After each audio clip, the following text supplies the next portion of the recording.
and assembled company. Welcome to the World Storytelling Cafe, and it is Tuesday. Therefore, with great optimism, we hope to welcome our young international tellers. However, schools and difficult situations around the world make it difficult to.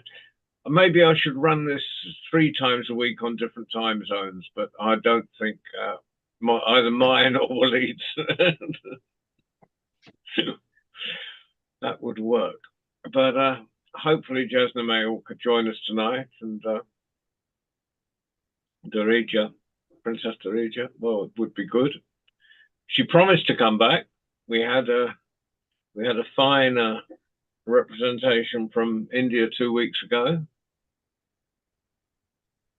Hopefully Italy may join, Kenza may join us as well at some point.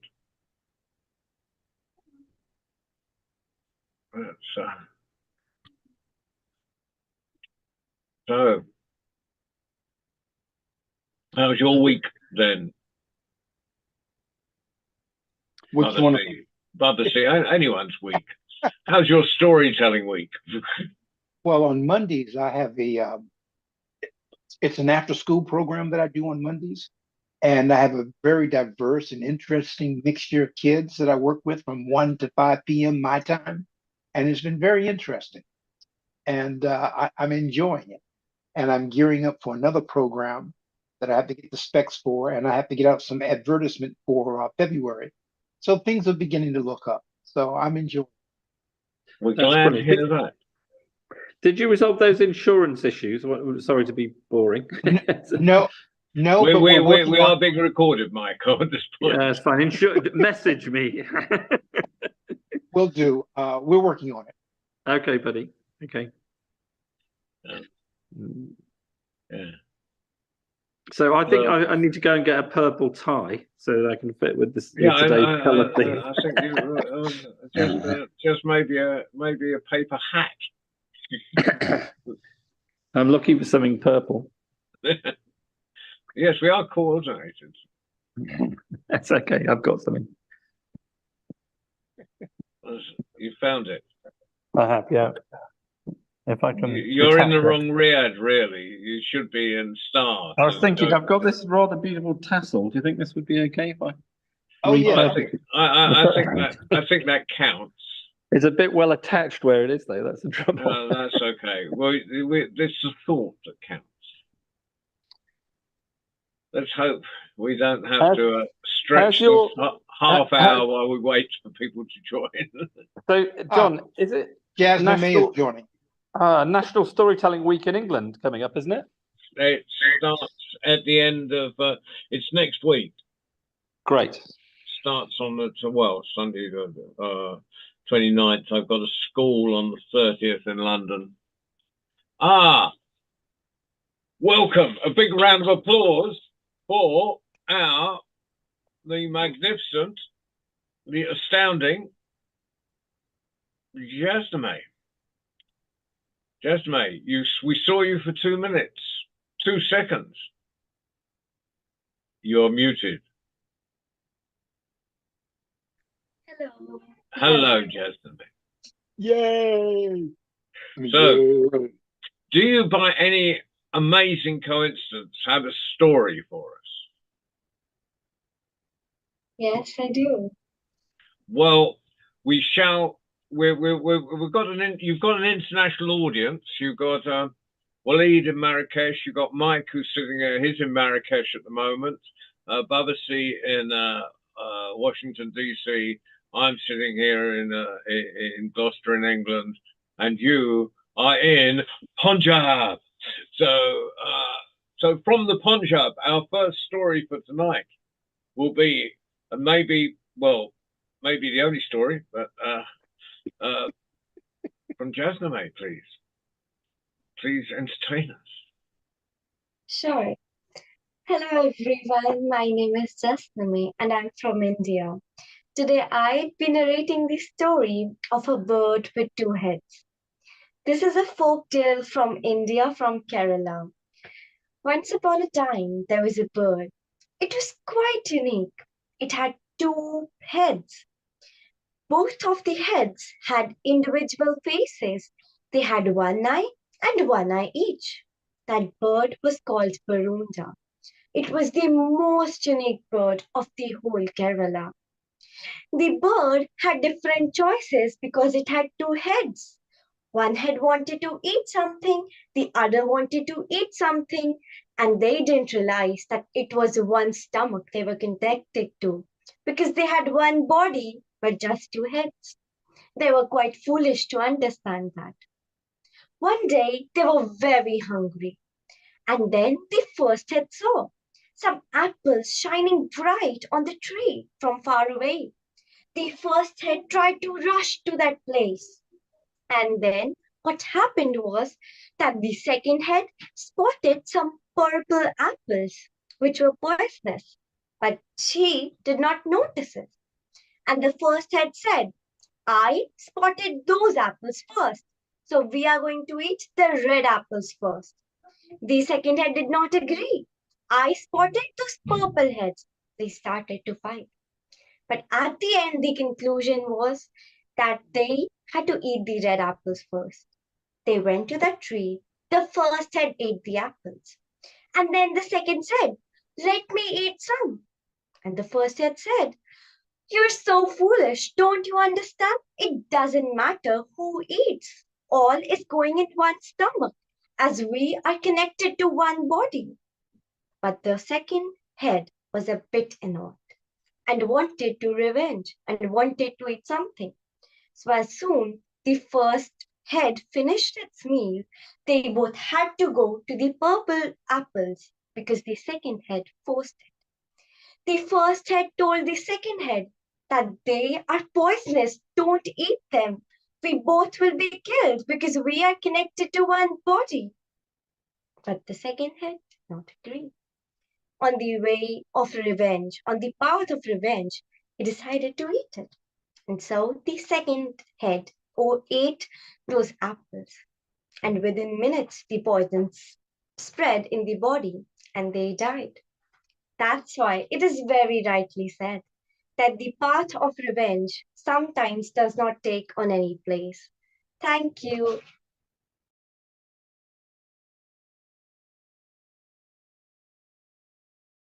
You are always give us such wisdom, Jasmine. Could you explain that to half the adults in the world, please? Yeah. Who definitely could do with that story at the moment.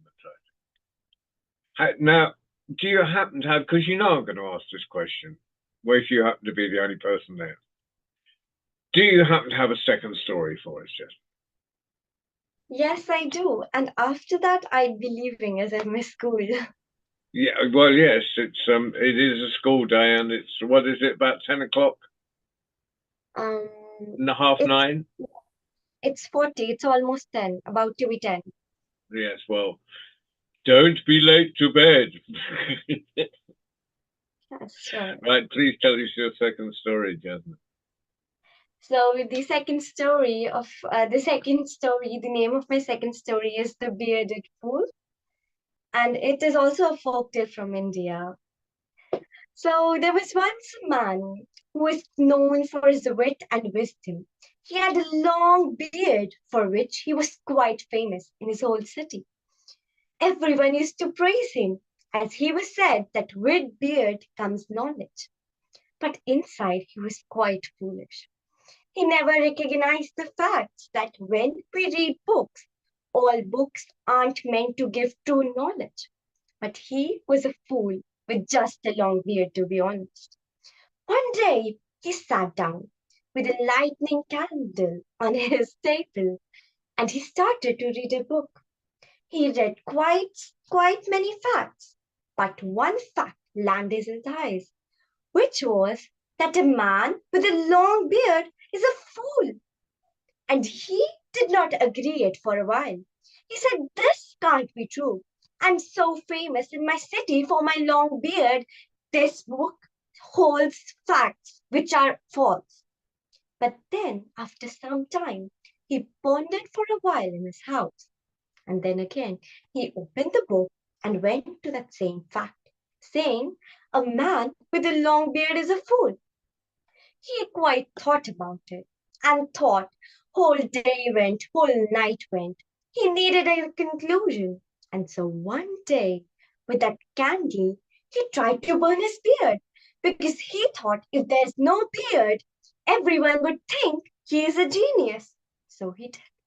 He sat on the table, took that candle, and put it under his beard like this.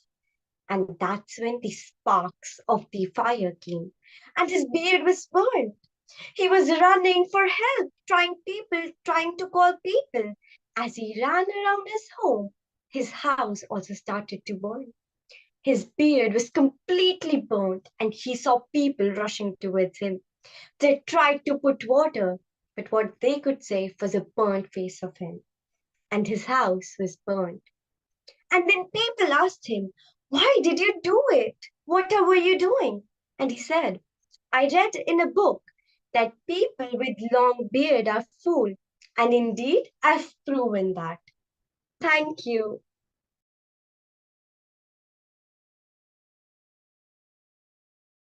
Now, before you go, of course, you have to have a comment from Bubba C.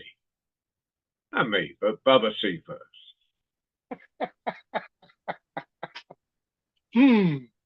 People with long beards are wise. People with long beards are fools. You know, the lesson is to not believe everything you hear or read, but to make decisions on your own and use the wisdom within. Thank you very much for that story. Because while you were telling that, John Rowe and I were looking at our beards. Yes, we know why you told it. Thank you. But your telling is just magnificent. Yes. Is really stronger and stronger. You just blow me out the water every time. Just fantastic. So, well, thank you very much. And have you, before you go, have you ever been down to Kerala? Yes, pardon? Have you ever been to Kerala? Kerala. No, I haven't. I mean, it's like going across a whole continent. You're at the top. You're at one end of it, and yes. Kerala's at the bottom. I just wondered if you'd ever made that journey. But it's a beautiful state with a moderate climate and beautiful beaches. Yes, I knew. I knew someone who was the son of a fisherman from there, and he told me how beautiful it was. Yes, it is. Well, you have a wonderful day at school tomorrow, and we'll see you next week, hopefully. You've got nothing, sure. You haven't got sports day, you're not becoming a champion runner or anything next week, are you? Exams or all the other stuff that takes up Jasna May's life. Sure, okay. Yeah, enjoy. Well, have a wonderful week, Jasna May. Bye-bye. Bye. Thank you, everyone. Bye-bye. Good night. Good day. Night. Now, there's just us again. Yeah, Mike disappeared. Yeah, well, it's busy times. Busy times. Guess he was looking for something else purple. Yes. So I like the story about the beard. I think it is an excellent story. Yes. I think well, Jasna has been on. If we can stretch it out for another 5 minutes, so we've got a 20-minute program. I think I can't see anyone else coming on. We never get Nigeria these days. No, I hope they're okay. Yeah, they should be. Right. So that's an interesting family of storytellers. Yes. Yes, well, Mum is a storyteller. Yes. Well, isn't Jasna May's mom a storyteller? No, I don't think so. I think she's just a fine. She probably does all sorts of things. I've met her. Ah, and but they're just a sort of incredibly clever family. well, she's definitely an inspiration. Just an incredibly clever family. Just. Yeah. Yes. You know, I have a hat like yours. I have it for a character that I was working on, and I have material similar to yours. And but my hat's brown. It goes with a brown outfit that I have, but I don't get a chance to use it very much. Yeah, I have a brown one as Oh, well. you've seen it once or twice. I've worn it. It's probably a year or so ago. Just a couple of times I adorned it for a few moments. Yeah, I have a brown. I think I've got a brown one with I think another. There's a woman who does Afro prints. Right. She's from Zimbabwe. Ah. And so my hat bands, I meet her once a year at one of the festivals I do. And I always take up a hat that hasn't got a headband, so I can buy another hat band from her. And she ties the bow in the back so it actually stays on. But it's all it's a nice and it's really nice original design. I mean, African-based designs, but they're original Right. And the colours are really traditional colours. Right. The band on my dark red one is a much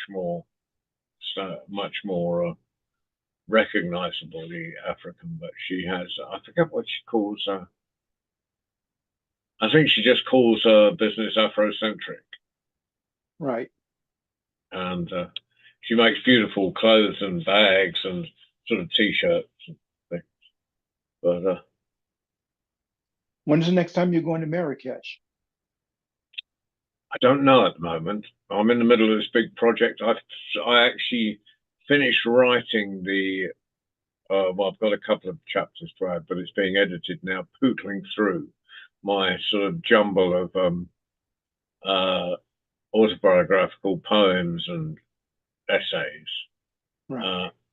So we're thinking of the cover just have those road diversion signs. So we're going to have a sign going diversion one way and a sign going digression the other. And that'll be the cover, book cover. So vaguely describes my head, and it's not a conventional autobiography. It's a set of essays or ramblings. I prefer to call them ramblings because they go off on tangents everywhere, and a lot of them cover the same period, but from different angles, from different aspects of those periods. So. Like when you're having a conversation with someone, you may be talking to something about your life. Right. And then you'll have another conversation with someone else and you'll talk about that same period of your life, but you'll tell them other details. Right. Oh, yes, I know about that. Yeah. So, well, I mean, not self-consciously trying to hide these, but it just it's almost coincidental what details are used. So I've written the whole thing as everything's written down a stream of consciousness. So what I'm instantly reminded of is, where I am on the page is what I write. So it'll it probably won't make any sense to anybody, but it's that's part of the challenge. Yes, yeah, and that makes more interesting reading. Yeah, trying to make sense of it. And I'll put a lot of autobiographical poems in it. So, but that will make more sense because of the essays. So the two together, and some of the details in the poems sort of enhance, flesh out some of the essays, and the essays provide a context for some of the poetry. So I'm hoping they sort of complement each other. Very Sounds rarely. Like you have a handle. Mike is back. I got it. No, this is a different mic. Oh yeah, that's Mike Factory. But Mike, well, nice to see you. Another beard has joined us. Where Jasname has been on, and you'll have to catch Jasname in catch up. She told two very fine stories. Oh yeah, that's my battery. I need to turn off the YouTube. I was stuck in YouTube. Another beard has joined us. You have to. Did you catch YouTube? Did you see Jasname on YouTube? And you'll have to catch Jasname in catch. Well, success. Well, sounds like it. The other one's gone. Well, how are you? I'm fine. I was late logging in, and I went into YouTube, and normally there's a thing to carry on through, and it didn't let me. It just opened it in YouTube. I'm here now, but I've missed the storytelling. I just yes. Well, so do it on catch up. Go back and see it. And because Jasname told two very fine, quite short stories, but incredibly. One she about told beard. them wonderfully. Yeah, one about beards. One about long white beards. Yes. Oh, only John qualifies at the moment. Yes, but They're a bit shorter. Yeah. Well, you've had your post Santa trim, haven't you? Yeah. Whereas, and I've got told off by one of my granddaughters. Said, "Why do you have to do that to your beard? I like it longer." Oh. Well, it'll grow. Yeah, it does grow back, but Sue likes it shorter. well, I was on the You way can't to please everybody. No. I work on the basis I try and please absolutely nobody. If I work on the basis that I try and annoy everybody, that you're never disappointed. Yeah, I think please yourself, and then that's the best you can do. Absolutely. Well, so we're terribly sorry, Mike, that you missed the party. Last week I missed it. It's like looking for a party for about half an hour, going down side roads and just getting there as you see everyone's leaving. Yes, and going up with your bottle of cider and saying, "I'm Dave's mate. I'm Dave's mate. Can I come in?" Yes. Yes, we haven't Have done we that. switched to 4 o'clock all the time now? Because it's always 4 o'clolock. it used to be 5 o'clock, didn't it? Yes.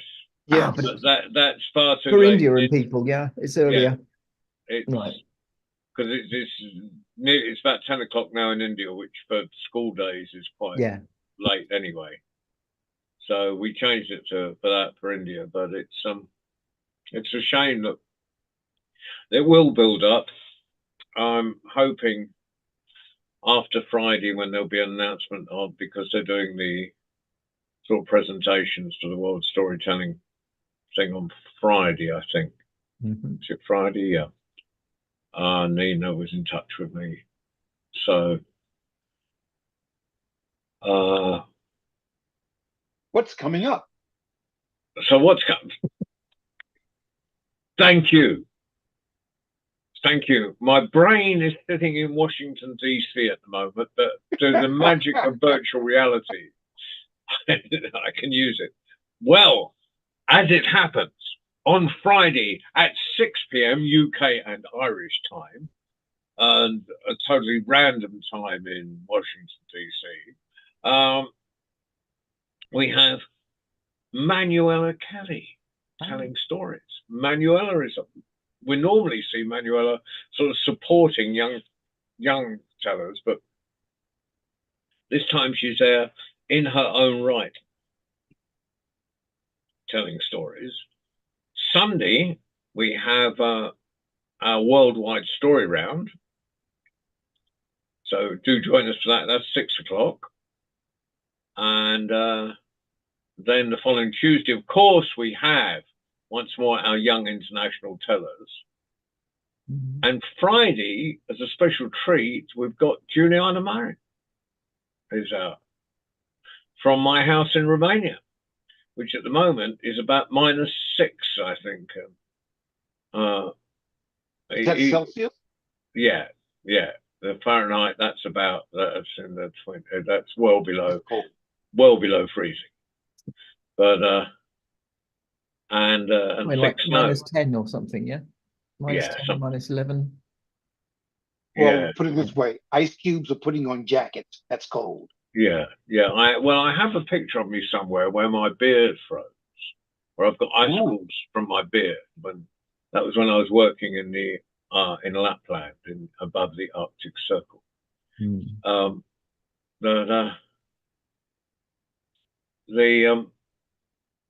I'm not sure my lungs would stand that these days. And then of course we've got our Young International Tellers the following Tuesday, and then about 3 weeks' time, on the 9th of February, we have the inimitable Donald Nelson as our children's teller. So on the Fridays we've got Manuela, Juliana, and Donald in that order. All right. And that's I'm quite ahead of myself there in my organisation. So, are you fairly settled at the moment, Babasi? For the moment, it's still a work in progress. Work in progress. Yeah. And Mike, would you like to do a Friday at some point again? I'd love to. Yes, of course. Yeah. Well, can I give you a date? While I have you here, can I give you a date? Yeah. Which is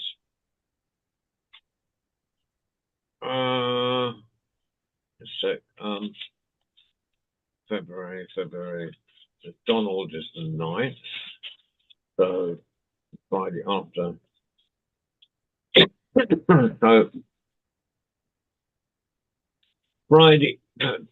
Hold on, I'm just turning over. Friday the 16th of February. Yeah, absolutely. Haven't had you on for ages, Mike. No. Well, mind you, I haven't been around much recently. Well, yeah, but we both got a bit busy. Yes. Yeah. In fact, kind of got in the way. Talking of Donald Nelson, he's just joining us. Again, too late to hear any young tellers, but early enough to hear me announce him coming up on the 9th of February, which I failed miserably to confirm with him. But so yeah. Well, you just did. You just did. I just did that. So, are you able to, Babasi? Yes. How are you on Fridays? It's difficult with your school program and stuff. It's not so much the school programs. It's just that, well, you know what? Let's pick a date, and if I can't do it, I'll let you know in advance. Okay. Well, Friday the 23rd of February. Friday the 23rd of February. Now I need you to do me a favor and send me a email confirmation, because I can't write it down right now. Okay, I'll do that. I'll send it to you on Facebook Messenger. Okay. That'll work. See that. Right. Yes. Well, Donald, thank you for putting your face in. On Catch Up, you'll find 2 very fine stories put up from Jasmine. But for the moment, we'll give Waleed an early night and say farewell and see you on Friday for Manuela. So it's, as I said before, it's now our Friday's run. Manuela, Juliana, Donald Nelson, Mike Fasty, and Babasi.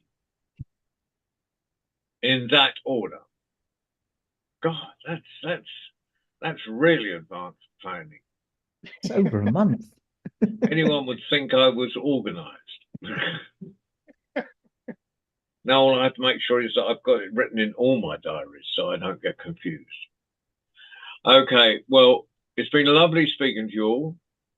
Thank you. Do try and support us on Tuesdays, because our young tellers appreciate it, and we will have more. It just takes a little time to build. John, is anyone managing to get on from Gaza, or is it just a total no-no at the moment? No, that would be impossible. Yeah. Well, but I have news that some of our tellers are okay. Oh, good. That some, but not. And I mean, living in appalling circumstances, sort of with 9 families in a cellar and so forth. It just doesn't bear thinking. Right. Okay. And just, but I appreciate any of our support, any support. Okay. Well, gentlemen, until the next time, may the tale be with you, and may the stories be Absolutely. strong within you. And thank you, Waleed, for bringing the flying carpet into land safely once more. Bye-bye. And I did send a new schedule by email to you. Bye. Until the next time, to be continued.